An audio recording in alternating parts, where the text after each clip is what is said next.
So today on Quick Connect, we have Lee Erickson of the Happy Valley LaunchBox, powered by PNC Bank. She'll be joining us to talk about customer rediscovery. We're excited to have her and just chat about what exactly customer discovery is, and also a chance to learn about what LaunchBox does. So thank you for joining us. If you're joining us on Zoom, you're welcome to drop any questions into the chat or into the Q&A section. If you're joining us on Facebook, we are excited to have you. You can make any comments or questions right into the comment box below this video. Hi, Lee, how are you? Great, how are you? Good. So again, we're going to be talking today about customer rediscovery. This is Lee Erickson. She'll be joining us from the Happy Valley LaunchBox, powered by PNC Bank. Lee Erickson is the Chief Amplifier at Happy Valley LaunchBox, and I'm Elizabeth Hay. I'm a business consultant at the Penn State SBDC. If you're new to the Penn State SBDC, either on Zoom or Facebook, I just want to take a second to tell you what we do. We offer some consulting services, one-on-one consulting to startups or people who are currently in business. We help with everything from getting started to maintaining your business. Our mission is to help start, grow, and prosper small business. We do training sessions, information services. We offer resources to our clients, and when we really can't find the answers, we refer our clients to who can help them best. So again, today we have Lee Erickson from Happy Valley LaunchBox joining us. We're going to be talking about customer rediscovery, but before we begin that, she's going to give us a little overview of the Happy Valley LaunchBox.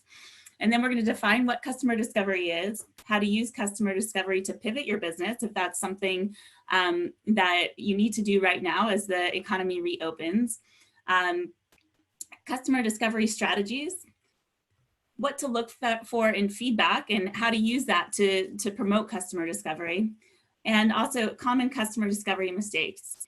We'll finish today's talk with some resources. So I'm going to stop sharing my screen, and you're going to hear from Lee Erickson here. She's going to introduce herself and tell a little bit about the Happy Valley LaunchBox. Welcome, Lee. Thanks for joining us. Well, thanks for having me. Well, good morning, everyone. The Happy Valley LaunchBox is a signature initiative of the Invent Penn State initiative. We are located downtown on Allen Street. We're about 4 years old, and our purpose is to help with economic development and focusing on helping companies to start or to grow. We typically focus on early stage scalable startups. There's a lot of amazing resources in this ecosystem, SBDC being one of those. And so we're not trying to repeat what they do, but trying to help a group of people that are maybe looking for trying to start a business where they don't really understand exactly what the business model is, exactly who their customer is, can't really define exactly what the problem is. So those kinds of startups. And we provide resources and programming.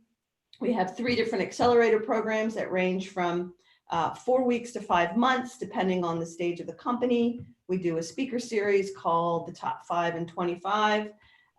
We have, when we're open, co-working facilities.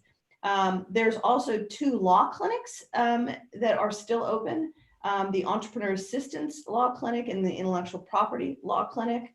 All these services are open to the public. They are at no cost. We take no equity in anybody's business. Our mission is to try to promote economic development here in State College. And there's actually 21 of these around the Commonwealth. I know there's going to be some information at the end, but you can always go to the Invent Penn State site to see where other of these launch boxes are. Nice. And so the co-working spaces are not open right now. They'll remain closed for the foreseeable future. Well, ours facility is closed until further notice, but we are providing all the services. We have turned just like everybody else. We've turned everything virtual, right? So we are doing the boot camps virtual. We're doing the speaker series virtual. For other locations, you would have to contact them directly. And again, you can find that on Invent Penn State site, those locations and contact info. Okay, and the accelerator programs, those are still running as well? Yes, they are. We run 3 programs. The Idea Test Lab is really all about what we're talking about today. It's a process, and that is running We have a fast track accelerator that starts in November and runs through April, and then a summer program. They're all up and running. Nice. That's great to hear. So let's talk about customer discovery. Can you give us just a definition of what customer discovery is? Yeah.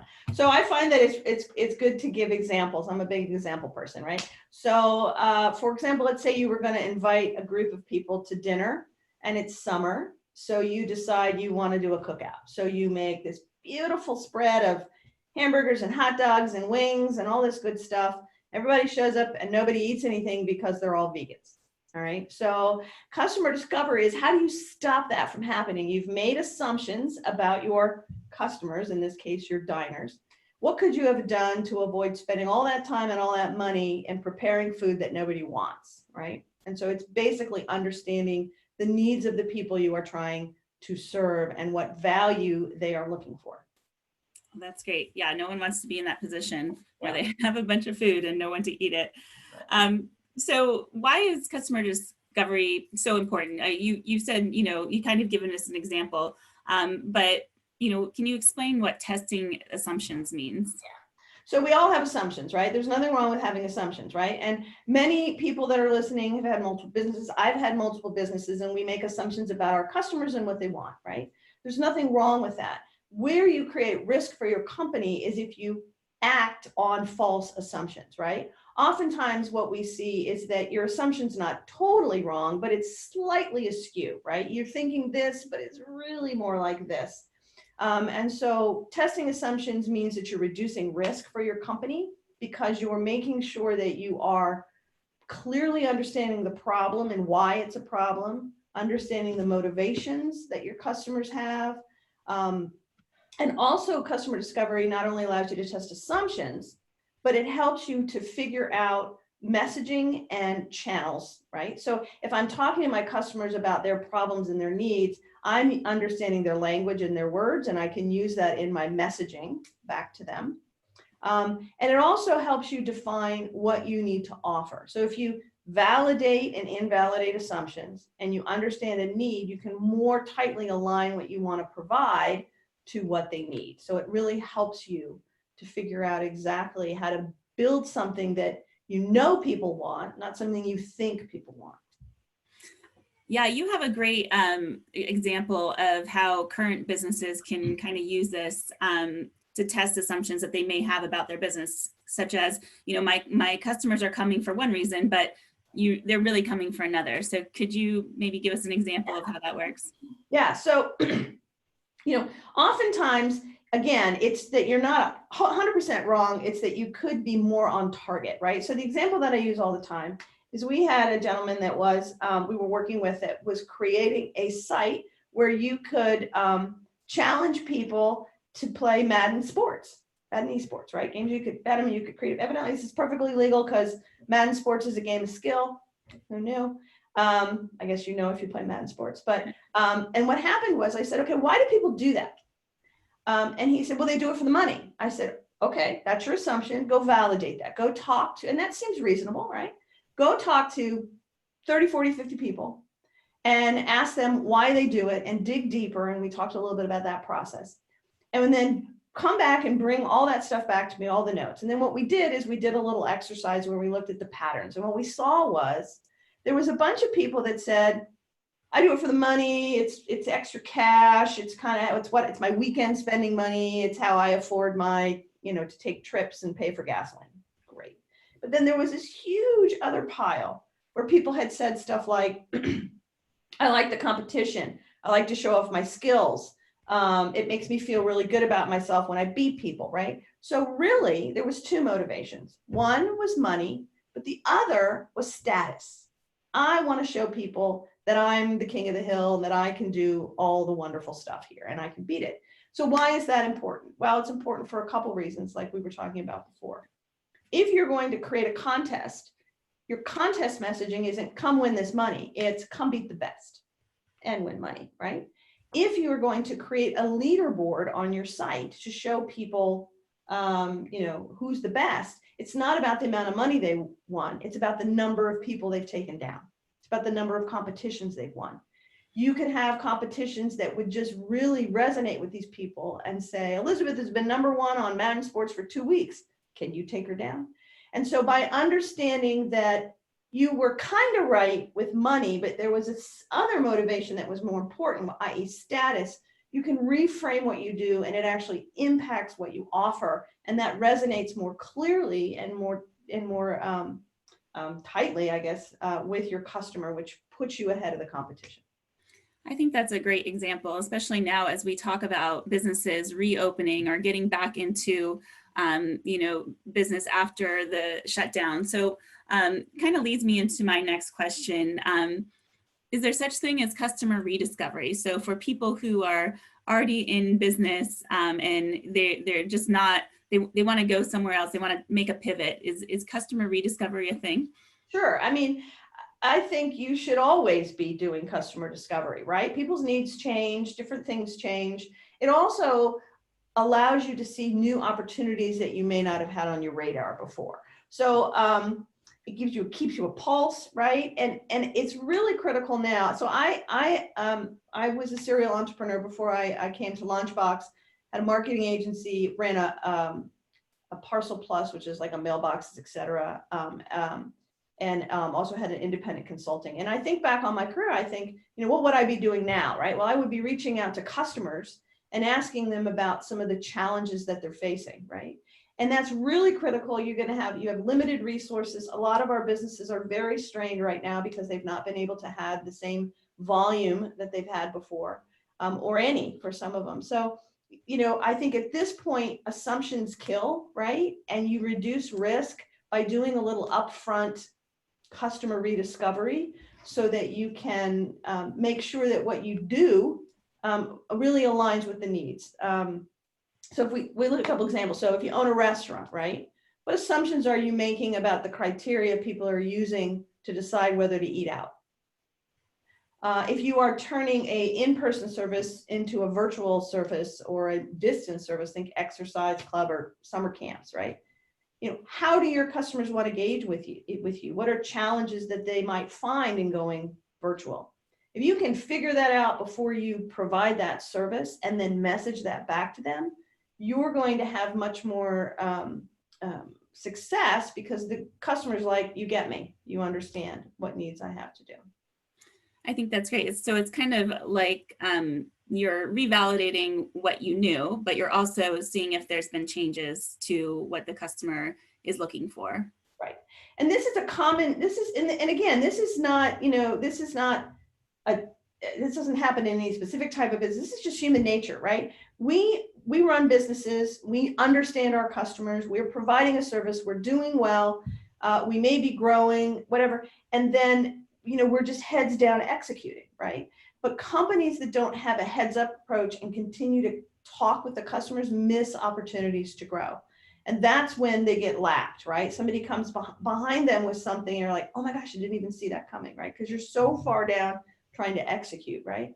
And so it's really important. I think about even in the marketing company, right? When social media came on, so I'm dating myself here, but when we had our marketing company, right? There wasn't social media when we started. There was barely an internet in 1997, right? We could have kept our heads down and kept doing websites and missed a huge opportunity to understand what our current customers wanted in terms of social media. And that was a whole new revenue stream, right? And so you just have to be more aware and active in talking with your customers. I love that. One example that I like about missing opportunity was the Blockbuster and Netflix pivot, and Blockbuster had this great chance to be the Netflix, but somehow Netflix really came in and took them over. So they weren't looking, they weren't reading the crowd, right? And again, it's not related to small or large businesses. Huge businesses do this too, right? And so it's it's actually more important today. It used to be if you had the lock on a market, you would have it for 10 or 15 years. That's 2 to 4, and maybe even smaller depending on what you're doing. So it's very critical now. Wow. So just want to pause for a moment and remind anybody who's joining us, if you have any questions or comments, you can drop them into the chat, or if you're joining us on Facebook, you can just write a question right into the comment section and we'll be happy to answer those live. And thank you for joining us today. So Lee, we had talked about customer discovery, you kind of defined it, but how do you do customer discovery? Yeah, so the first thing that most people do is they'll say, I'll send out a survey. I'll get tons of answers. And that's not what we would recommend, or people that recommend customer discovery. Customer discovery is having a one-on-one conversation, and we'll talk about how we do that in the time of COVID, right? So that you can really dig deeper to understand the whys and the shifts, right? And so it's really hard to make a good survey that gives you that kind of information, right? So, you have to ask open-ended conversations, non-leading questions, right, to dig deeper. The reason that if you were to send out a survey and you were to ask, are you comfortable eating out at a restaurant, okay, and you had yes, no, I don't know, okay, and people put yes, you'd be like, oh my gosh, they're all ready to go. But if you talk to them and you ask them in person, are you comfortable eating out at a restaurant? They say, yeah. Okay, that's not a railing, let's go, right? If they said, yeah, I am ready, just in that one question, if you see them, you can understand whether there's hesitancy, whether they're leaning in or not. If they say, yeah, you could say in an interview, well, can you tell me more about that? You say, yeah, but it doesn't seem, you don't even have to ask a whole thing. You can just say, tell me more. So yeah, it's going to depend. Okay. If you got, it depends on a survey, you don't know anything. But in an interview, you can say, well, what does it depend on? Well, it depends on this, this, and this. So it allows you to really get down to understand what is motivating and what are the issues and what are the challenges in a more personal way. And you aren't restricted to the specific questions that you have on a survey. Yeah, it sounds like it's a lot more complicated than just a simple yes, no answer. You're waiting for the I like the way you defined it as getting a lot more personal. Mm-hmm. Yeah. So when you have these conversations and you're digging deeper, the questions should be kind of building on one another. Is that kind of what you're saying? Yeah. And the very first thing you want to do is you want to write down the assumptions that you're making, okay? It's important to write them down because then you want to ask questions. So a couple examples, right? Let's say you have a restaurant, right? Let's say your assumption is people will feel comfortable eating out again once we go green. That's your assumption. Or if the summer camp, let's say there's some virtual summer camp, parents will have 1 to 2 hours a day to help their children with projects. Okay. If you're wrong about Elizabeth is laughing. Now, I got too many kids to do that. And I don't have, that's too many hours in a day, right? So exactly. But just right there is it perfect, right? Elizabeth said nothing. I already know that assumption is invalid just by the expression she had. I would not have known that if I had surveyed her. So what you're trying to do is, if you are wrong about the assumptions you're making, you are wasting time and resources, and you might be irritating your very valued customer, right? So first you do is you start with the assumptions that you have, okay? And then what you can do is you can start reaching out to existing customers, right? And seeing if they will spend 20 minutes talking with you on a phone. You can put up flyers if you have foot traffic, right? If you have social media, you can say, hey, I'm trying to understand more about how you're feeling about summer camps, eating out, buying in a retail store, getting, manufactured parts, starting up your business again, right? When are you going to start your business up again so I can be ready for you, right? And so you try to create 20, 30 minute, and they can be Zoom calls. Ideally, you want Zoom calls so you can see those facial expressions. It's often nice to offer 2 options, Zooming or telephone. The phone is coming back, right? Because people are all Zoomed out, right? So you can offer options. And What you do is when you're setting this up is you have to say, this is not a sales call. I'm not trying to sell you anything, right? What I'm interested in is how things have changed for you. So I want to talk to you for 20, 30 minutes about whatever the context of the problem you're trying to solve or the needs you're trying to provide for them. You get them on Zoom or phone and you have a list of questions that help to validate. So for example, you don't want to ask what I call world peace questions, which is, if let's say I own a restaurant, if I said, if I could make sure that we had all the protocols in place that made sure that that you felt so comfortable, would you be willing to eat at our restaurant? Well, I mean, I don't know what else I would say. You said but then I'd be like, what are the protocols, right? So you don't ask world peace questions like that, right? You would ask questions like, when's the last time that you ate out? Oh, I haven't eaten out. Well, why? Well, because I have an elderly parent that I live with or whatever it is, right? If they said, well, I've eaten out a couple times, you could say, well, how did you make a decision about where to go? And see whether or not they made a decision based on the food. They made a decision based on it being outside. They made a decision based on some other criteria. A neighbor did it, right? So for example, if you found out that they did it because a neighbor did it, then you might want to enact a referral program, right? Anybody that comes, here's something that you can say, I went and I felt safe, right? And here's what you could put on Facebook or whatever it is, right? So it's really important that you start with the assumptions that you're making. You rack and stack those assumptions based on, if I'm wrong, it's going to hurt the most. And one way to do that is to say, which assumptions do you have that you're going to put a lot of energy or time or resources in, all right? Because that's a key factor. You don't want to do that if you're wrong. And which assumption do I really not have a lot of data on? You start with those. If I don't have a lot of data on it, meaning I just think this is it based on my experience, which is important, but it's not everything, right? And it's going to cost me a lot of money to do it or cost me a lot of money to undo it, then you start there. Nice.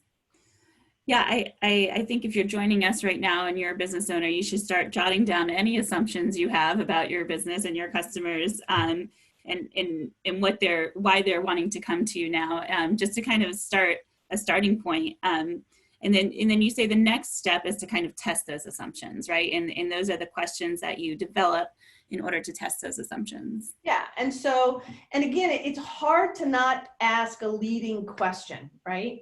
And it takes some time, and we have some resources, I think, in the end that are very helpful for that. But you try to ask a neutral question, and some of the things that you can do, and the context about your assumptions is think about what may have changed in the mind of your customer in these times, right?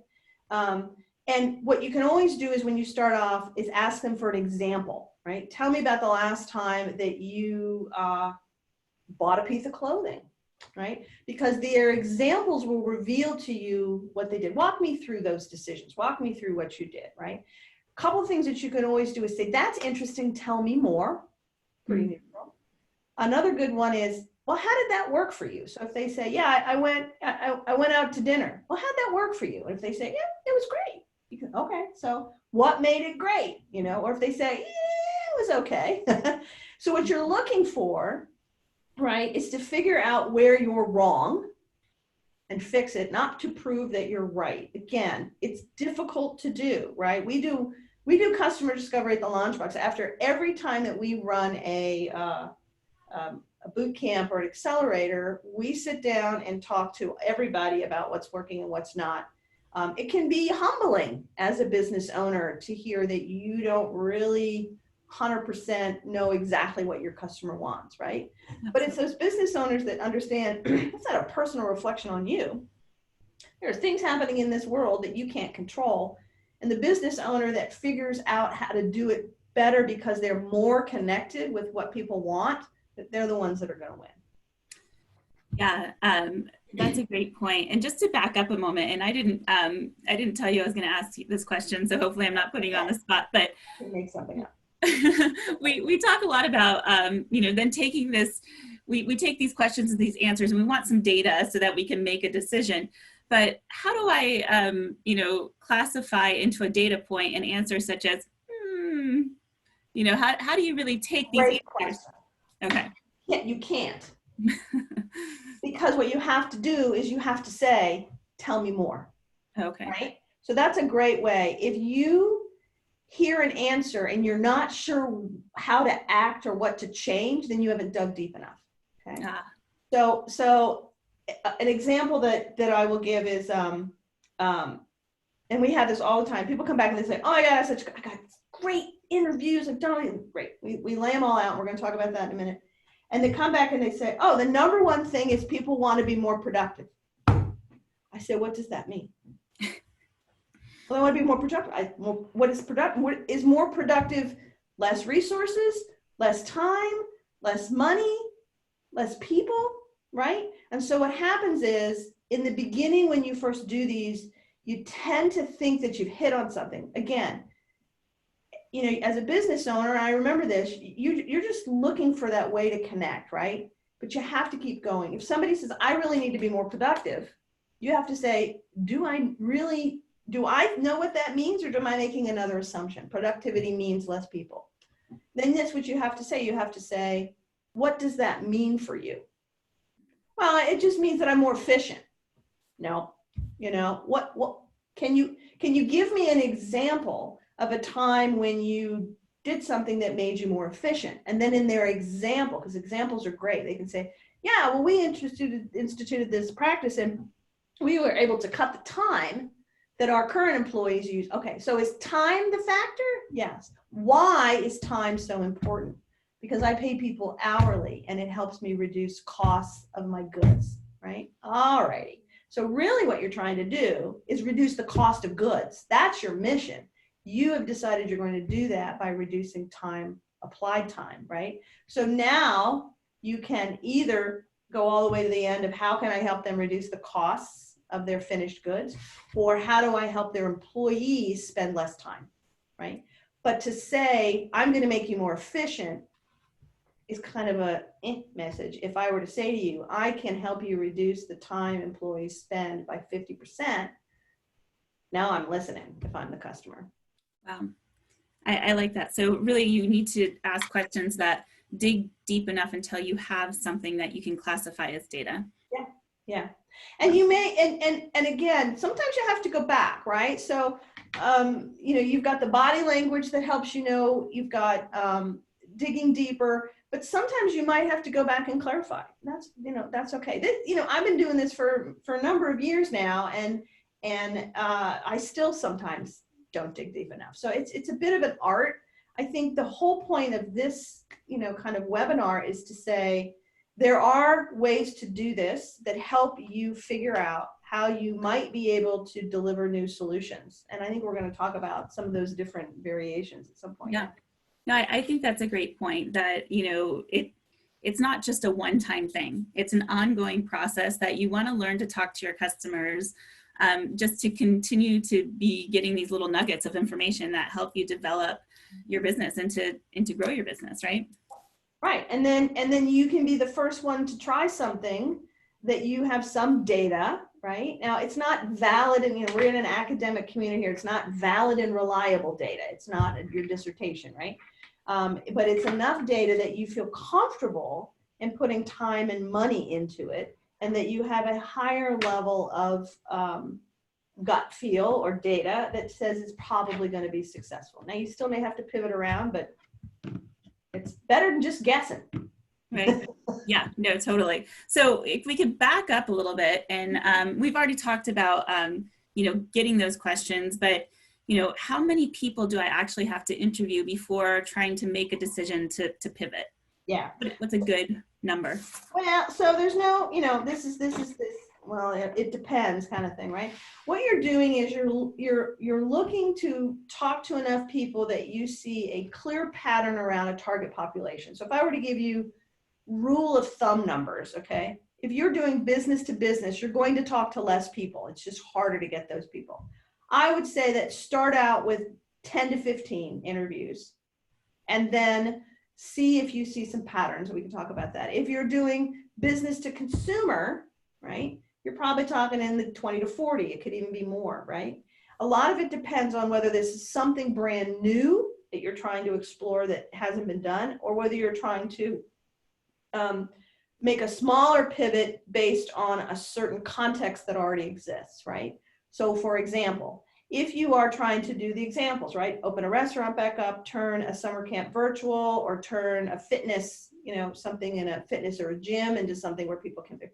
You already have a pretty good context that people want it, and you're talking to people who have already done it because they've given you money for it, right? If they're a customer.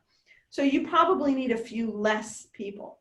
If I'm trying to figure out something that nobody's ever done before, like, do I want somebody else that's standing in line to take my order so I don't have to stand in line, you're going to have to ask a lot more people because you don't have a base of data and you don't have any evidence that people have done it before. So kind of rules of thumb, 10 to 20 or 20 to 40. Yeah. And so we know that you're anti-survey. You made that pretty clear. Survey. I'm surveying when appropriate, Okay. But what are some other ways to have these conversations then? You did mention Zoom, but you want to get in person or face-to-face as much as possible, right? The idea is you want the opportunity to be able to dig deeper, right? So phone, Zoom, I would avoid a focus group. I would avoid, because you get what's called groupthink, right? And what you're looking for is what's top of mind for somebody. So if I asked you, what's the number one thing you think about when you think about eating out? And if I say wonderful service, right? And somebody goes, yeah, I like service too. Okay, that doesn't mean that's top of mind for them. So one-on-one, a Zoom call is great, a phone call is great. Either one of those work. You can listen to, tone of voice. You can still hear the yeah and the yeah on a phone call. So I would work for that. If that doesn't work, and you're really having a hard time, you can try asking 2 or 3 open-ended questions in an email. It's not great, but it's something. The other option that you can do is that I'm sure there's, again, depending on the business, there's forums online that are talking about this, right? Sometimes forums can act as a proxy, right? When they're talking about find a Facebook group, find a Reddit, stream that they're talking about things and see what people are bringing up over and over again. That can be a proxy. It's not as good, it's better than nothing, right? And so you can sometimes see those on forums. So just a thought that I had that, what if I'm bringing my customers in for a service, and at the end of the service, would that be a good time to ask some type of customer discovery questions, or does it have to be a totally different session based on? No, absolutely no. If you've got them in the moment, you certainly can. And for example, if you have, that's why you have customers like, oh my gosh, it's so great to see you. Tell me, how did you decide to do this? Right? Open-ended question. The hardest thing to do is to listen, right? Stop talking and listen. Wait for the awkward pause, right? If anybody's taken sales 101, right? You wait for the awkward pause and you count to 10 because that's what you want. You want them to feel comfortable talking to you and hear it. So yes, you can have them come in. Again, a lot of people want to do surveys, but whatever. But you can say, hey, do you have 5 minutes? Can we stand outside? I'd just love to learn. It's been great to see you, but tell me about how you decided to enroll your kid in summer camp.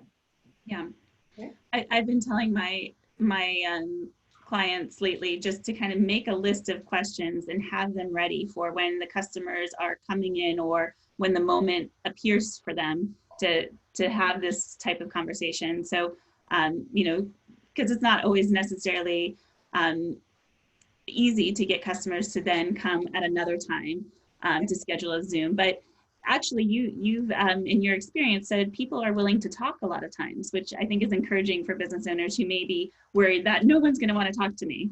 Well, the difference is people are willing to talk if you're asking them about themselves. They're not willing to talk if they think you're trying to sell them something. Mm-hmm. So that's the difference. So you say up front, I'm not trying to sell you something. I'm merely trying to learn what you care about and the challenges that you're facing. Period. People love to talk about themselves, right? And so if you do that and kind of have that rapport with them, that's great. It'll come back. I thought of something, and it has to, in the Yeah. Zoom world, it's gone. Well, we are going to go on to, so we talked about how to get this data, and now we're going to move on to, I think, how do we analyze that data once we get it. But before we go on, I just want to remind anybody who's joining us on Facebook, if you have any questions or comments, Lee is an expert at customer discovery. Now's your time. You can drop them in the comments, or if you're joining us on Zoom, you can use the Q&A or chat feature. So, so let's go back to the Postit exercise as you define it, or any way of data classification of these conversations that we've had in customer discovery. How do you use it?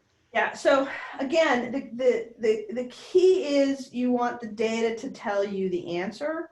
And so what we do, and a lot of people do, is what we call Postit exercise. So you take a Post-it, right? You could cut up paper if you didn't have Post-its.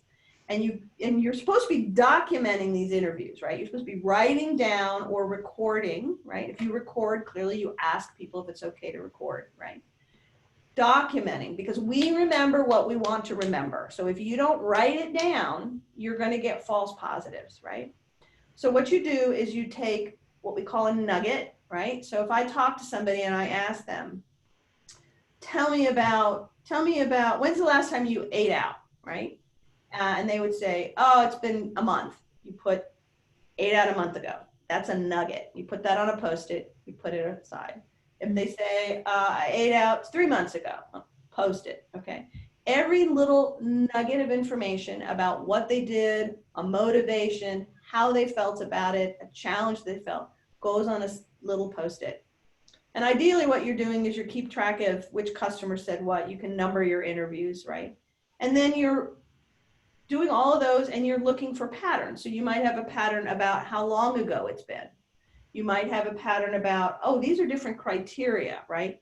They went to the website to look to see what the protocols were. They called. They asked a neighbor. And those become the data points, right? And what you're looking for, and again, go back to my example earlier with the Madden, where's the biggest pile of things that tell you, right?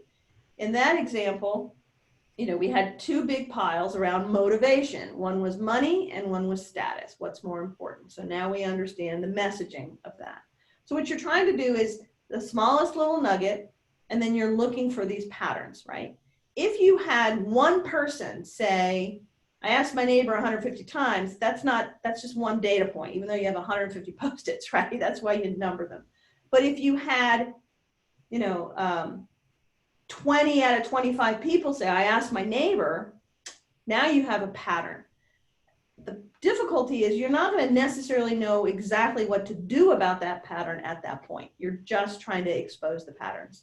But you can say, all right, the pattern I saw was they asked their neighbor, they went back to places that they frequented the most, that they felt a connection to, right?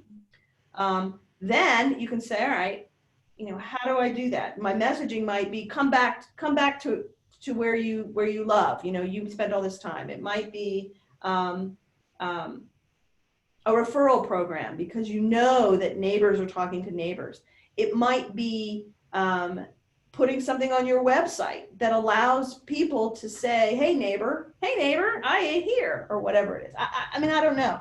The answer is you're trying to figure out if there's a large grouping around a similar pattern or theme, and then figure out what you can do tactically to try to kind of connect with that. Yeah, that's great. And just a little plug for the SBDC.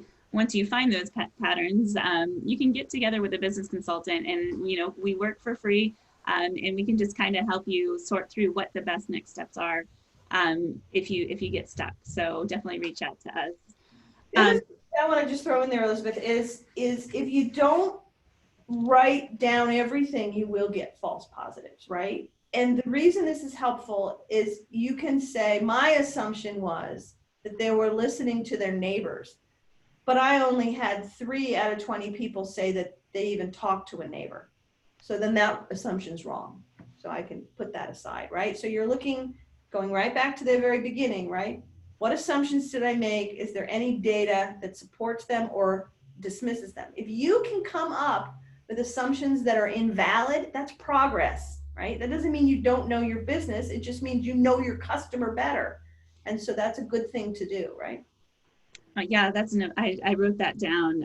If you don't write down everything, you get false positives. I think that, it would be such a waste to go through all this work and not really get a clear picture. So, and I've had people come back and I've said, what was the thing that you learned that you didn't want to know? And they say, oh no, everybody loves it. I said, you did it wrong. You did it wrong. Right? I think any business that thinks that everything they do is correct, that's probably not a good mental state to be in, right? They're lying. If you can find the areas where you can improve, that's the mission. Because if you can improve them, you're ahead of the competition. Absolutely. Yes. I talk to some businesses often about, stop lying to yourself. Let's look at It's hard. But you can also make the decision that it's not worth your time and money to do it, right? Nobody's saying that just because there's a pattern, you have to do it, right? You're looking for the intersection of what you do and what people want, not this. Yes, absolutely. Yeah. Yeah. And that's, I guess, kind of drives me into our next topic. What are some mistakes with customer discovery or common mistakes people make? So the biggest one is they talk about themselves and they talk about their solution.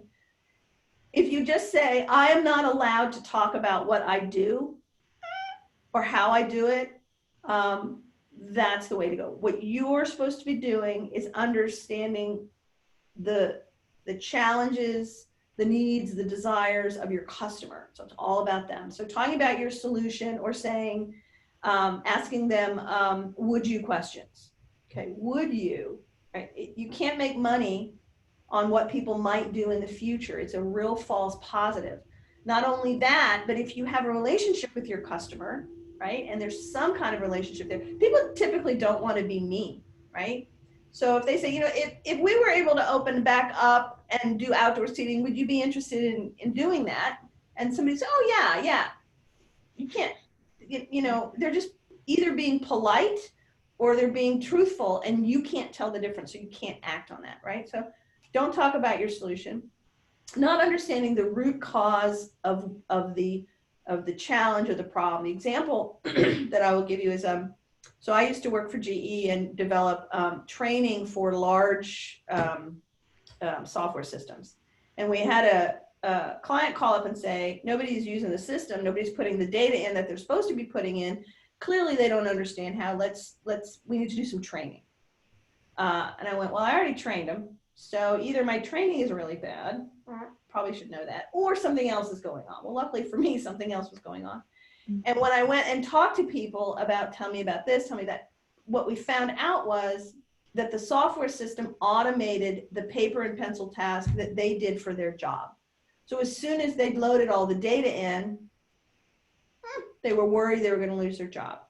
So by not going and understanding the root cause of the behavior was fear over losing my job. I could have trained them from now until the cows came home and it wouldn't have changed the behavior. So not digging deep enough and asking why, 5 whys, right? Why? So you really understand the problem. Asking the wrong questions, world peace questions like, if I could, make daisies appear, would you be happy? Asking yes, no's. The other thing is only hearing the things that validate what you think, right? And not probing deeper. And I think the biggest thing is not being genuinely curious about what your customer has to say, right? Think about this as if you had a friend on the porch or the veranda or outside, and you were really trying to understand what they were going through in terms of making a decision about eating out or sending their kid to camp or starting exercise program again, right? So you got to put your business hat aside for the interview so that you can truly be there in person and dig deeper. So if you don't mind, if we could go back to that question you posed from a restaurant, and saying, you know, if I had outdoor seating, would you come? How could you reword that specific question in a way that would be more customer discovery-ish, if that's even a word? Oh, absolutely. We can make up words. So it would be things like, tell me the last time you ate out. Mm-hmm. And that's a dichotomous question. Friday, where'd you go? I won't say anything. I went, meh. Why? That's it. Why did you go there? I went there because they have outdoor seating. Uh-huh. Why is that important to you? Because I live with an 80-year-old mother and I am frightened that I might bring something home. Well, there's lots of restaurants that do outside seating. Why that one? Well, because I saw a picture on their website and they had a lot of information about what they were doing. And they told me about what their servers were doing. And they showed me a picture of the kitchen. And they, right? Now you know, right? It's not just outdoor seating. It's that the restaurant owner took the time to tell me exactly in excruciating detail what they were going to do. But not only that, they showed me pictures. Mm-hmm. Words were one thing, but a picture is a different thing. So now as a restaurant owner, I can say, oh, is that a pattern, right? We don't just act because of one person. But if I hear over and over again, right? And here's the reverse of that. Well, I was going to go so-and-so. Well, why didn't you do it? Well, they had a lot of stuff on the website about what they did, but you know, anybody can write anything. All right, well, pictures are the key. So maybe now you know that you need pictures or testimonials from neighbors, etc. Right? Yeah. So that's one of the best questions that you can ask if you're limited in time, right? Or if you have to send an email is, would you recommend my insert service? Why or why not? It's called the ultimate question. There's a whole book on this thing. But if that's the only question you can ask, right? And sometimes you need to do this anonymously because if you have relationships with your customer, they don't want to be mean to you. But no, why? Because I don't feel confident. Or yes, why? Well, because I saw pictures and my neighbor went. Wow, that's a great tip.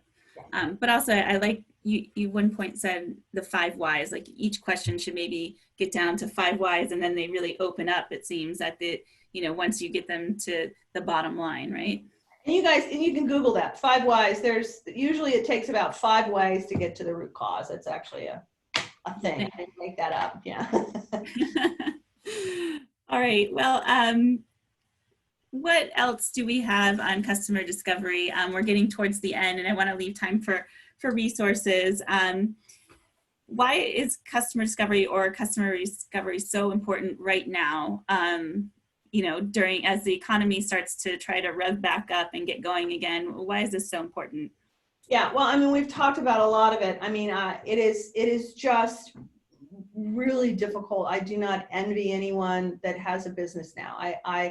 I've been there. I went through the dot-com boom and the bust, 9/11, 2008, you know, having businesses myself. So I understand the anxiety and how difficult it is, right? And I would say that it's really important just to take a breath, right? And understand the motivations of the customers. They're evolving and they're evolving daily, which is difficult, right? Your customers may have changed, the decisions that they make in terms of their purchasing and buying behaviors have changed, and that the business that they want to do business with, they expect to change too, right? So if you think about why it can be happening, customer discovery is helpful, is it can help you kind of figure out a couple things. One, can you pivot what you do, right? So what resources do you have that you can leverage for other things, right? Are there needs, like if you think about distillery making hand sanitizer, right? So those were people that listened to what was happening, heard a need, right, that was new, and said, all right, can I align this need, okay, my hand's off the screen, with the resources that I have, right?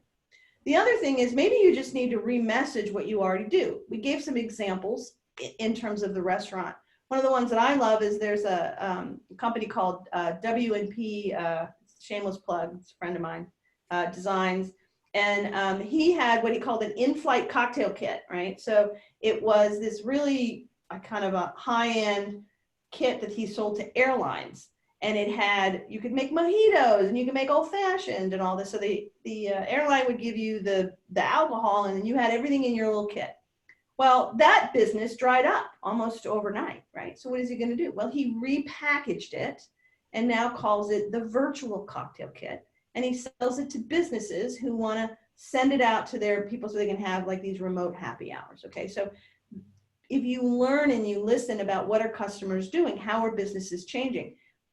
People can't get together. What does that mean for businesses? What does that mean for employee relationships? How are they having events? Is this a way you can jump in? You know, the other way is change how you do what you do, right? Can you do something virtually? I heard about a museum that was using these robots to do tours. And then if you wanted to pay for a docent to take you through virtually, you could, right? So they're just kind of changing how they do it. And so, you know, there might be new revenue streams, right? There's a makeup artist on YouTube. She used to do weddings. Now she did makeup tutorials. Well, she could, on YouTube, but she's not getting money for that, right? But she's creating credibility. She could then create maybe custom sessions and do it for you and charge you for that, right? I think the bottom line on all this is assumptions create risk for companies. We have to reduce risk now more than ever. So taking some time, you can do this in a week. This is not a 4-month process, right? You can get 10 people. If you're really, you know, at it, you can do it in 2 days, 3 days. So it's worth it to me, I think. And I've seen the power of this, not only in early stage startups, but in large companies, being able to kind of assess your assumptions, validate them, and then make sure you're not creating a cookout for vegans, because that you've wasted time for everybody, and you've probably made the vegans very unhappy. Yeah, I love how you say that assumptions kill. And I think right now we all need to test our assumptions, because the customers have changed. Everybody has different opinions on how they're comfortable, different levels of comfortableness, if that's a word, out in public. You know, they're just, I think we all business owners really need to test our assumptions right now. And so that's a great point. I want to give you some time to speak about some of your favorite resources. I'm going to go ahead and share my screen so that you can kind of talk through what's up here. And we're going to drop into the chat some of the links to these resources. So if you're interested in looking into any of these, you can definitely follow up on those. So do you want to talk about these 4 resources, some of your favorites? Yeah. So the Mom Test is a book. I think the author is Fitzpatrick. You can get it on Amazon. I love this book. You can read it in a weekend. It really distills this down to assumption testing and questions. But what I like about it is it's actionable. It's not theoretical. And it gives you actual scripts. Here are the types of questions to ask. Here's what you shouldn't ask and why. And it's a great way to kind of start that process. We use that in our Idea Test Lab, which is a 4-week program that we do around customer discovery. It's all of this, right? The Mom Test is great. Steve Blank is a gentleman who started a lot of this lean startup kind of philosophy and brought it into the classroom out at MIT. He has a number of customer discovery videos. You can just Google customer discovery Steve Blank and find them. Those are free. If you really want to get into it, Lean Customer Development by Cindy Alvarez is kind of the Mom Test on steroids. But what I like about that is, again, it's actionable, but it also talks about how you do customer discovery when you already have a product versus when you're trying to figure out. And then Talking to Humans, it's just a great book that kind of helps you understand how you create that rapport and how you talk, and understand and dig deeper and get personal with them by asking them personal questions, not business questions. Right, that's good. It's kind of everything you talked about today. And we are going to drop that into the chat for, if you're on Facebook, you'll see those links to these different resources that Lee has mentioned. So if you want to get in touch with Lee at the Happy Valley LaunchBox powered by PNC Bank, you can find her at launchbox.psu.edu. She also has a program, Idea Test Lab. Could you just tell a little bit about that? Yeah, so if you go to LaunchBox, on that main screen, there's a couple things that I had mentioned before. One, you can set up a time to talk with one of us at the LaunchBox. We have a number of people that work there about an idea that you're trying to work on. So we do those via Zoom. At the bottom of the page, you can sign up to do that. You can also sign up to talk to the legal clinics, okay? But the Idea Test Lab is a program, we've run it once virtually, we're gonna run it virtually again. It's gonna start, the applications I think open in late August, and we run it in October. And what it is we meet 4 times, 2 hours in the evening via Zoom, and it takes you through the customer discovery process. So a lot of times what happens is, I know if you're a busy entrepreneur, been there, you need some structure, you need somebody to hold you accountable, right? But we take, 8 to 10 companies. They can be a brand new idea. It can be a pivot into a new market and you're not sure. And we take you through the process of how do you ask questions? What are your assumptions? What are you learning? And we actually do the Postit exercise with you. So you'll come out of that program having a better understanding of what some of the needs and the new needs are. And you also will look at competition and you'll create a value prop around maybe a potential market or a potential new idea. Wow, And yeah. there's no charge for any of this. We take no equity. We're not going to take your ideas. That's not it. We've never had any issue about that. It's just a great way to kind of have some facilitated help with doing this. Yeah, I've seen some of that in action, and it's a great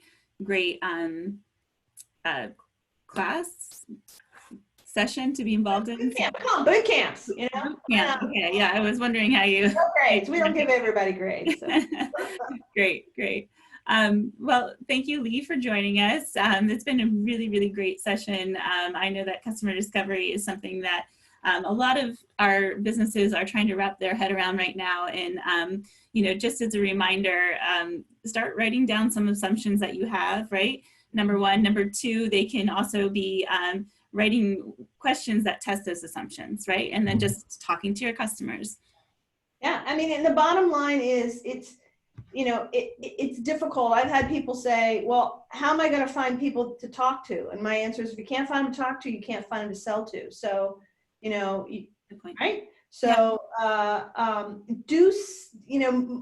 you will be really surprised at how open people are when you really care about what they want. You're not trying to sell them. And I've seen it over and over and over again, kind of the amazing pivots and changes that have really kind of, created excitement for the owner. I think a lot of us could, business owners could use some excitement, right? Not the dread excitement, but the good. And so I'm a believer in the process, and I'm happy to talk with anybody more about it. Or you can reach out on LaunchBox, and you'll get to talk to one of us, because we're still doing all that good stuff. Great, that sounds wonderful. So thank you for joining Quick Connect. Next week, we're going to be talking about COVID cash flow. So how do you keep your cash flowing during COVID? And we'll have Randy Tarpey, a CPA from Sickler Tarpey and Associates, joining us to really help us give some tips on COVID cash flow. As a reminder, Quick Connect is brought to you by the Penn State SBDC. If you want to reach out to us, you can find us at sbdc.psu.edu. There you can sign up for one-on-one consulting, or you can also sign up for one of our upcoming workshops. You can get connected with next week's Quick Connect as well if you would like to hear about COVID cash flow. We do have email, sbdc@psu.edu. And our phone, we're also working remotely for the foreseeable future, so we'll be doing everything virtually. As always, you can find us on Facebook. You can find us on LinkedIn and Instagram and Twitter, so follow us on your favorite social media platforms as well. Thank you again for joining us today. Thank you to Lee for all your expertise. Really grateful for your time, and we'll see you next week on Quick Connect. Thanks, guys. Bye.